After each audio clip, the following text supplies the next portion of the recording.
Hello viewers, आज हम बात करेंगे रितु कुर्मी से। रितु कुर्मी ने अभी एम्स पटना से कर रही है एमबीबीएस और उसने सेकेंड ड्रॉप में क्लियर किया। 12th के बाद एक बार नीट दिया, then she took a drop and then she took another drop. उसके बाद उनको उनका मनचाहा कॉलेज मिला और उनका सपना साकार हुआ। So we will talk to Ritu, we will find out what kept her going, क्या उसको मोटिवेट करता रहा जो वो इतनी मेहनत करने के लिए हिम्मत कर पाई। हमने तो देखा है स्टूडेंट्स 2 साल में भी गिव अप करने की सोचने लगते हैं, 2 साल भी लग के मेहनत कर पाना बहुत कठिन लगता है। So what is it that kept Ritu going for 4 years in a way? 11th-12th में रितु ने तैयारी की, then she took a drop, तब ठीक नंबर नहीं आ पाए, उसके बाद एक और ड्रॉप लिया और उसके बाद अब रितु एम्स पटना से एमबीबीएस कर रही है। So welcome Ritu, how are you?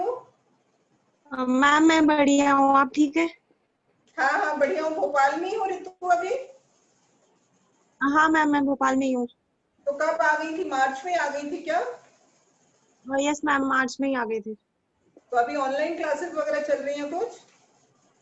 हाँ मैम, लास्ट 6 मंथ से ऑनलाइन क्लासेस ही चल रही हैं। ओके, तो रितु अब आप हमें अपने बारे में बताओ थोड़ा कि क्या था, कैसी थी तुम्हारी जर्नी। तुम्हारे 12th के बाद जब नीट दिया तो कितने मार्क्स आए, फर्स्ट ड्रॉप के बाद जब दिया तो कितने मार्क्स आए, और वो क्या चीज थी, क्या मोटिवेशन थी जिसकी वजह से तुम अपने आप को परसुएड करती रही to keep giving another try till you achieve your dream? Ma'am actually ऐसा था कि मेरे पापा की ट्रांसफरेबल जॉब है, तो भोपाल से पहले हम एक ऐसी जगह पे थे जहाँ पे मतलब सीबीएसई बोर्ड का स्कूल मिलना भी बहुत मुश्किल था। फिर 11th में जब ट्रांसफर हुआ पापा का, एक्चुअली वो करवाया था उन्होंने भोपाल ट्रांसफर ताकि कोचिंग मिल पाए अच्छा।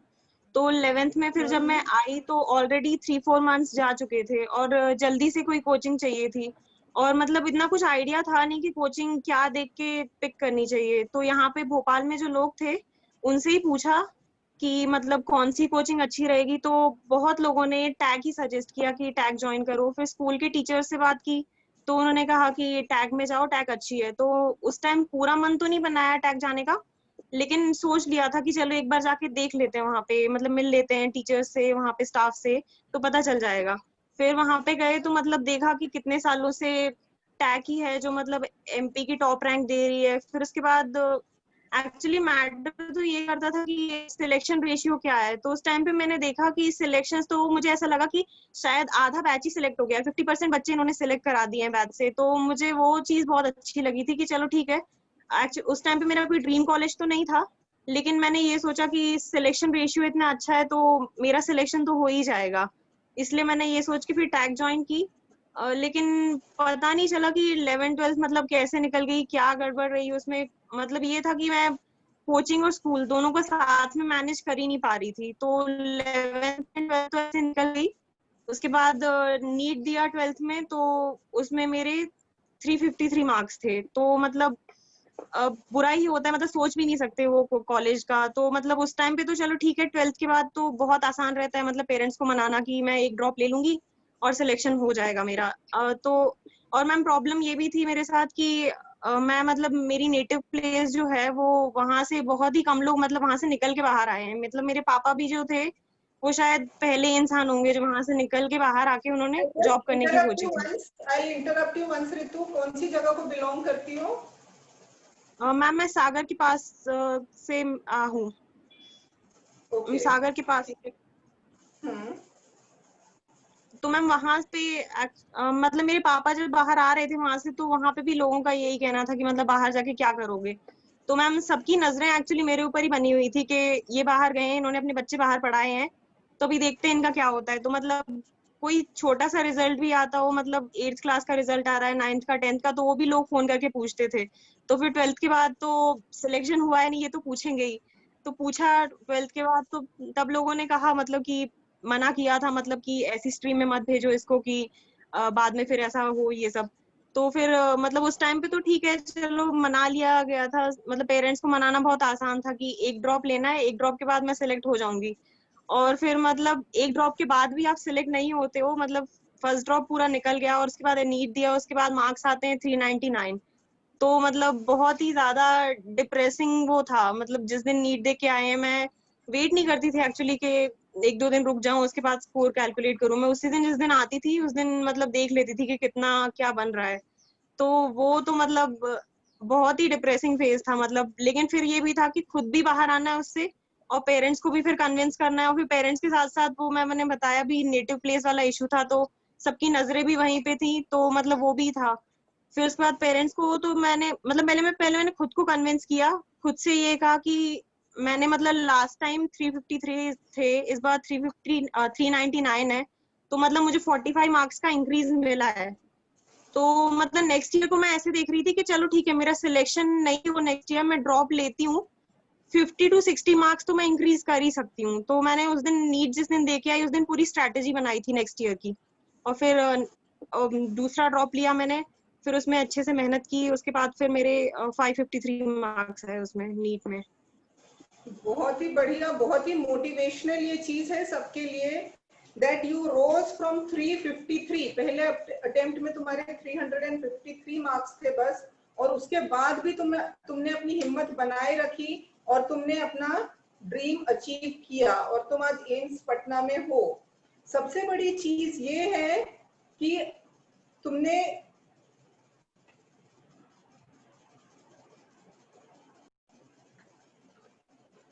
आफ्टर योर फर्स्ट अटेम्प्ट जब इतने कम मार्क्स आए, सबसे पहले तो तुमने अभी क्लियर कर दिया कि फर्स्ट अटेम्प्ट में तुम्हें इतना समझ ही नहीं आया था किस पे ज्यादा फोकस करना है, 12th पे करना है या यहाँ करना है, इस वजह से बिगड़ा। उसके बाद तुम्हें ये अचीव करना था अपना ड्रीम, इसलिए तुमने फर्स्ट ड्रॉप लिया and you were very motivated कि मेरे को देना है। तो फर्स्ट ड्रॉप में तुम्हारे हिसाब से कहाँ पे क्या गलतियां हुई कि हमारा स्कोर उतना ज्यादा नहीं बढ़ा जितने की तरफ तुम एम कर रही थी? मैम फर्स्ट ड्रॉप में मुझे अपनी एक गलती दिखाई देती है कि मैं बस फाइनल एग्जाम के बारे में सोचती थी। मतलब फाइनल डे जिस दिन नीट होना है उसके बारे में सोच के चलती थी।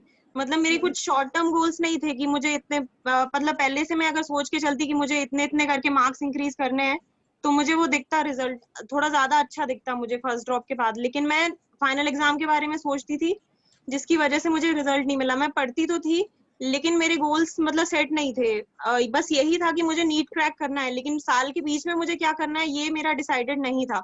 मैं बस आती थी, कोचिंग से बैठ के पढ़ती थी। मतलब टाइम भी ऐसा नहीं था कि मैं कम दे रही थी पढ़ाई को, लेकिन तब भी अगर गोल्स नहीं हो आपके कि आपको मतलब आपका 15 दिन का गोल होना चाहिए, एक दिन का भी गोल होना चाहिए, आप एक घंटे में क्या करने वाले हो ये भी आपका डिसाइडेड होना चाहिए। तो वो नहीं किया मैंने, इसीलिए मुझे लगता है कि नुकसान हुआ मुझे फर्स्ट ड्रॉप के बाद। पर फिर भी तुम्हारे थोड़े से जो नंबर बढ़े उसी वजह से तुम मोटिवेटेड भी थी और तुमने डिसाइड किया तुम्हें एक और ड्रॉप लेना है। यस वो मैम। ड्रॉप लेने के लिए, सेकेंड ड्रॉप लेने के लिए कितनी हिम्मत बटोरनी पड़ी, टाइम लगा वो डिसीजन लेने में कि एकदम ले लिया? मैम टाइम तो लगाना ही नहीं था क्योंकि मैम एक ड्रॉपर को एक्चुअली 10 to 11 मंथ्स ही मिलते हैं। और अगर हम टाइम लगाते हैं तो मतलब कभी कभी ऐसा होता है कि 2 महीने हम ये सोचने में ही लगा देते हैं कि ड्रॉप लेना है नहीं लेना है। तो मैं तो मतलब जिस दिन नीट दे के आई थी उसी दिन मतलब मुझे 1-2 दिन रुकने का भी सब्र नहीं था। एक तो मुझे थोड़ा थोड़ा फील आ रहा था कि मेरा पेपर थोड़ा खराब गया है, और तो मैंने सोचा अभी स्कोर कैलकुलेट कर लिया जाए, उसके बाद फिर आज ही प्लान कर लिया जाए। मतलब उस दिन मैं बैठी थी ये प्लान करने के लिए मुझे आगे आने वाले पूरे साल में क्या करना है। तो मैंने उस दिन बैठ के बस यही प्लान किया कि जैसे मेरे अभी 45 मार्क्स इंक्रीज हुए हैं, मैं 50 to 60 मार्क्स भी इंक्रीज करती हूँ तो भी अच्छा है। Very good. तो उसके लिए जैसे तुम बता रही हो फर्स्ट ड्रॉप के दौरान तुमने छोटी वाली शॉर्ट टर्म गोल सेट नहीं किए थे, लॉन्ग टर्म ही देख रही थी, सीधा फाइनल एग्जाम को देख रही थी, तो क्या यहाँ पे सेकेंड ड्रॉप में तुमने थोड़ी सी स्ट्रेटेजी चेंज की? यस मैम, मैंने पूरी स्ट्रैटेजी पहले ही बना ली थी कि मुझे क्या करना है। मतलब वो स्ट्रैटेजी जो पहले बनाई थी वो बीच में थोड़ी चेंज हुई, लेकिन ये तो फिक्स था कि मुझे मतलब हर 15 दिन में क्या करना है ये मेरा फिक्स होना चाहिए। तो 15 दिन में क्या करना है वो मैंने अपने टेस्ट को एम करके किया कि नेक्स्ट 15 डेज में जो टेस्ट आएगा उसके लिए मैं प्रिपेयर करूंगी। तो उसके लिए मेरा ये था कि उन 15 दिन में मेरा पूरा जो उस टेस्ट में आने वाला सिलेबस है वो हो जाए, और थोड़ा फाइनल एग्जाम के बारे में सोचना कम किया। बस उसी जो 15 दिन में होने वाला जो टेस्ट था उसके बारे में सोचती थी। और वो चीज डेफिनेटली काफी ज्यादा हेल्प की तुम्हें, क्योंकि मुझे मालूम है सर काफी तारीफ करते थे तुम्हारे सेकंड ड्रॉप वाले ईयर में कि इस साल तो ऋतु बिल्कुल फोकस्ड है और बहुत अच्छे से कर रही है। तो वो जो छोटे गोल्स थे और छोटा छोटा जंप लेती जा रही थी तुम, उस चीज ने तुम्हें बहुत ज्यादा हेल्प की मेरे ख्याल से। Yes ma'am. अच्छा, थोड़ा सा जैसे तुमने बोला कि you belong to a place near Sagar और वहां के लोग काफी ज्यादा देख रहे थे, तो उस चीज का भी प्रेशर था क्या तुम्हारे ऊपर कि मेरे को परफॉर्म करना है क्योंकि लोग मेरे ऊपर नजर रखे हुए हैं मैं कैसा परफॉर्म कर रही हूँ? तो did that have a motivational pressure on you या नेगेटिव प्रेशर आ रहा था उस चीज का? मैम मुझे तो एक्चुअली फर्स्ट ड्रॉप के टाइम पे वो प्रेशर थोड़ा डिमोटिवेट किया था, बट सेकंड ड्रॉप के टाइम पे वो थोड़ा और ज्यादा मोटिवेट ही किया मुझे, क्योंकि मुझे लगता था कि अब बस मतलब बहुत हो गया है। 2-3 साल से मेरे मम्मी पापा मतलब ताने सुन रहे हैं वहाँ के उन लोगों के। और फिर मैम ये भी था कि जॉइंट फैमिली को मैं अगर मैं पूरी देखूं तो वहाँ पे अपने कजन्स में सबसे बड़ी मैं ही थी, तो जो भी एग्जाम्पल था मुझे ही सेट करना था सबके लिए। तो मतलब जैसे मेरी कोई छोटी कजन्स है, उनको जो अपॉर्चुनिटीज मिलने वाली थी वो मुझे देख के मिलने वाली थी, कि सबकी नजरें इसलिए भी थी कि अगर ये करके दिखाती है तो हम बाकी को मौका देंगे, नहीं तो नहीं देंगे। तो मतलब अभी सिलेक्शन के बाद उनको भी मतलब उनके पेरेंट्स भी सोचने लगे हैं कि इनको मतलब पहले उनका ये था कि इनको बैंकिंग करा देंगे या फिर सिविल सर्विसेज में कुछ कराएंगे, लेकिन अभी ये सोचते हैं कि चलो ठीक है, ये आईआईटी और एमबीबीएस ज्वाइन करने का सोच सकते हैं। बहुत बढ़िया, बहुत अच्छा एग्जाम्पल सेट किया है, काफी लोगों के लाइफ में होप भर दी है तुमने कि आगे वो भी अचीव कर सकते हैं, तो ये तो बहुत ही अच्छी बात है। ऋतु, थोड़ा सा अपना फैमिली के बारे में बताओगी? कौन कौन है फैमिली में, क्या करते हैं? मैम मेरे पापा डिफेंस में है और मेरी मम्मी हाउसवाइफ है और मेरा एक छोटा भाई है। भाई क्या कर रहा है? मैम भाई भी यही प्रिपरेशन कर रहा है नीट की। Preparation for NEET. ओके। अब एक चीज ये बताओ ऋतु कि तुम बच्चों को, जो एस्पिरेंट्स हैं इस ईयर, जो देने वाले हैं या ड्रॉप लेने की सोच रहे हैं, उनको क्या मैसेज देना चाहोगी कि उनको क्या दिमाग में रखना चाहिए? मैम उनके लिए भी जो मैंने एक्चुअली फॉलो किया, मुझे लगता है कि सब लोग वही सब लोग तो नहीं, मतलब 80% अगर वही चीज फॉलो करें तो हो सकता है कुछ, मतलब अपने शॉर्ट टर्म गोल्स रखें। मतलब अगर ठीक है मैं जैसे टेस्ट को एम करती थी, वो लोग हो सकता है किसी और चीज को मतलब एम अपना एम बना के चले, लेकिन ये है कि टेस्ट, अगर आप टेस्ट को एम करके चलते हो तो आपका जो, जैसे आप 25 टेस्ट दे रहे हो अगर साल में, तो आपका जो सबसे पुराना टॉपिक है वो 25 बार आपका रिवाइज होगा। तो बेटर ये है कि आप टेस्ट के साथ प्रिपेयर करते चलो, इससे आपको रिवीजन का एक हेडेक नहीं होता है कि आपको रिवाइज भी करना है जो आप मतलब पहले बहुत पहले पढ़ चुके हो। अगर आप टेस्ट के साथ प्रिपेयर करोगे तो आपकी वो रिवीजन की जो टेंशन होती है वो खत्म हो जाती है। और बाकी मैं मैम यही कहूंगी कि अगर अगर आप एनसीईआरटी स्ट्रांग नहीं है तो प्लीज पहले वही करिए। मतलब आप अगर आपसे कोई सिली मिस्टेक्स भी हो रही है एनसीईआरटी के क्वेश्चंस में तो प्लीज एनसीईआरटी के बाहर का मत पढ़िए। जब तक एनसीईआरटी से आपकी सिली मिस्टेक्स भी बंद हो जाए होनी, उसके बाद आप एनसीईआरटी के बाहर जा सकते हैं। लेकिन अभी इस बार ये है कि 7 to 8 मंथ्स ही बचे हुए हैं, तो यही है कि मैम टेस्ट को फोकस करके चलेंगे तो उनका रिवीजन का टाइम बचेगा। और एग्जाम्स के लिए क्या सलाह देने चाहोगी बच्चों को कि जो इंटरमीडिएट टेस्ट होते हैं कोचिंग वगैरह में, वो रेगुलरली देने चाहिए या स्किप कर सकते हैं? और टेस्ट देने के बाद आके जब वो देखते हैं कि अगर हमारे अच्छे नंबर नहीं आए तो उनको फिर क्या करना चाहिए? मैम टेस्ट तो मेरे हिसाब से कोई भी नहीं छोड़ना चाहिए, मतलब मैंने भी नहीं छोड़ा और मैं ये सजेस्ट करूंगी भी नहीं कि कोई टेस्ट छोड़ना चाहिए। और हाँ मतलब टेस्ट देने के बाद भी डिप्रेशन होता है। और टेस्ट देने के एक्चुअली 2 दिन होते हैं, जिस दिन आप टेस्ट दे के आते हो उस दिन आप थोड़ा लो फील करते हो, और जिस दिन आपकी रैंक आती है उस दिन तो आप मतलब बिल्कुल होता ही नहीं है कुछ आपसे। तो वो 2 दिन कैसे संभाले जाए? मतलब मेरा तो ऐसा था कि टेस्ट डे को मैं रेस्ट डे बना दिया था मैंने। जैसे रोज मैं 10 घंटे पढ़ाई करती थी तो टेस्ट वाले दिन मेरी थोड़ी कम पढ़ाई होती थी, मतलब 3 घंटे मैं टेस्ट दे के आई हूँ, आराम से सो के उठी हूँ, टेस्ट दिया मैंने, और फिर शाम को आके मैं बस जो टेस्ट में मैंने गलतियां की हैं वो ही देखती थी मैं। और मतलब कुछ ऐसा था कि कुछ बुक्स मेरी थी जो ऐसी खो जाती थी जो मैं कभी ढूंढने जाने वाली भी नहीं होती थी, लेकिन टेस्ट के चक्कर में मैं वो ढूंढ के निकाल के लेके आ जाती थी कि चलो ठीक है इस टेस्ट में मैंने ये क्वेश्चन गलत किया तो मैं पर्टिकुलर बुक मैंने ढूंढ लिया। तो वो एक्चुअली मेरे लिए रेस्ट डे था बिल्कुल, कि टेस्ट वाले दिन मैं कोई टेंशन नहीं रखती थी। और बाकी जिस दिन रैंक आए उस दिन तो मतलब मैं पिछले जो टेस्ट मेरे हुए होते थे उस दिन वो वाले मार्क्स में देखती थी, और देखती थी कि चलो ठीक है मेरी रैंक अगर हो सकता है नीचे गई हो, लेकिन मैंने हो सकता है मुझे 10 मार्क्स का इंक्रीज मिला हो पिछले टेस्ट के कंपैरिजन में, या फिर हो सकता है वो भी नहीं मिला हो तो मैंने हो सकता है बायोलॉजी में इम्प्रूव कर लिया हो, किसी एक पर्टिकुलर सब्जेक्ट में मुझे एक इंक्रीज मिला हो, तो मैं वही देख के खुश हो जाया करती थी। Very good. तो हमें मतलब टेस्ट देने के बाद जो तुम रेस्ट डे बोल रही हो, एक तरीके से तुम एक तो पूरा पेपर एनालाइज करती थी, विच is very important. Paper analysis तो बहुत ज्यादा जरूरी है। तो तुम पेपर एनालिसिस करती थी, उसमें जो नहीं कर पाई उसका वो ढूंढती थी फिर तुम कि कैसे करना है, राइट?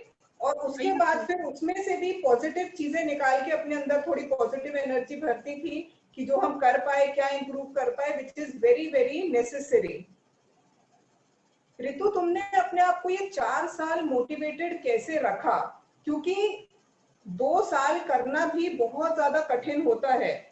तो तुमने फिर तीसरे साल भी वही पढ़ा और चौथे साल भी वही पढ़ा, तो तुमने अपने आप के अंदर हिम्मत कैसे भरती रही, जोश कैसे भरती रही? मैम, मेरा ऐसे देखा जाए तो 11th-12th के कंपैरिजन में मेरा फर्स्ट ड्रॉप जो था वो काफी डिप्रेशन में निकला था, और जबकि सेकंड ड्रॉप बिल्कुल ही अपोजिट था। मतलब मैंने पूरा ही चेंज कर डाला था कि मैं फर्स्ट ड्रॉप के टाइम पे जो सोचती थी वो सेकंड ड्रॉप के टाइम पे मैंने सोचना बिल्कुल बंद कर दिया था। क्योंकि मैं, एक तो मेरा ये था कि मैं फाइनल एग्जाम के बारे में सोच ही नहीं रही हूँ, मैंने बस इतना सोच रखा है कि मुझे 50 to 60 मार्क्स इंक्रीज करने हैं। तो मुझे 2-3 महीने लगे अपने टोटल वो जो स्कोर आता था उससे 50 to 60 मार्क्स इंक्रीज करने में। जब वो इंक्रीज होने लगे तो फिर मैंने अपने 100 मार्क्स इंक्रीज करने का सोचा कि चलो ठीक है, अब 50-60 मार्क्स इंक्रीज हो रहे हैं तो अभी 100 मार्क्स इंक्रीज करने पे फोकस किया जाए। उसके बाद फिर मैंने ये सोचा कि अब 100 मार्क्स भी इंक्रीज होने लगे हैं तो एक गवर्नमेंट सीट कैसे मिले, उसके लिए थोड़ी और मेहनत की जाए। उसके बाद फिर मैंने ये सोचा कि चलो ठीक है, अब किसी पर्टिकुलर कॉलेज को टारगेट कर सकते हैं। तो मेरे पास साल भर में ऐसा कुछ सोचने के लिए था नहीं। अगर मैं सिर्फ कॉलेज को सोच के चलती कि मुझे ये कॉलेज मिलते हुए नहीं दिख रहा है तो मैं डिप्रेशन फील करती, लेकिन मुझे ये सोच के मैंने रखा हुआ था कि मेरे 50 मार्क्स इंक्रीज हो रहे हैं, मेरे 100 मार्क्स इंक्रीज हो रहे हैं, तो वो मुझे होते हुए दिख रहे थे। तो इसीलिए मैं कभी डीमोटिवेटेड फील नहीं हुई, क्योंकि मेरे पास ये था खुद को कहने के लिए कि जितना मैंने सोचा था, मतलब जितना मैं इंक्रीज एक्सपेक्ट कर रही थी उतना तो मुझे मिल रहा है। Very good. ये बहुत ही अच्छा है कि अपने को छोटे छोटे टारगेट रखे, वो अचीव करते गए और उसके बाद भी टारगेट का वो बढ़ाते गए लेवल। पहले टेस्ट में मार्क्स इंक्रीज किए, फिर कोई कॉलेज सोचा, फिर उसमें भी बेहतर कॉलेज सोचा।